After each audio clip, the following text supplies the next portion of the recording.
बायला लिंगा 3 वर्षात सरपंचानं घर लय बी मोठं बांधलं रे. हा ना रे. एवढा पैसा आला कुठून म्हणाला. तेव्हा आलं सरपंच बोलू. या या या. काय मग पोरांना कसं वाटलं घर? काय सरपंच 3च वर्ष झालं सरपंच होणं. घर बांधला 20-25 लाखाचं. हा कसं बांधत नाही सगळ्या गावचं घरकुल खाल्ल्यावर तू एक बोलायलायस.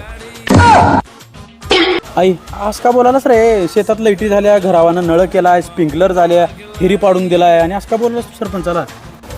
ते जे बी काय केलाय का ते सगळं त्याच्या घरी शेतातच केला. गावात काहीच केलं नाही त्यानं. सरपंच नुसतं घराकडे ध्यान देऊ लाव. त्या खड्ड्यावरचा रस्त्यावरचा बघा पडता पडता राहिलो मी. बोला ह्याचं काय किंवा काय म्हणते का 200 घे जा, आपण बघू नंतर बोलू जा. सरपंच तर काका करणार आहे. पाऊस पडला की रस्ता खराब होत आहे. त्याला काय हो का झालेलं झालं जाऊ द्या. आता मागच्या वेळेसचं काय विसरून जावा. आता जवळ इलेक्शन आलंय त्यावेळेस लक्ष राहू द्या. राहिलेला विकास करून टाकू त्यावेळेस.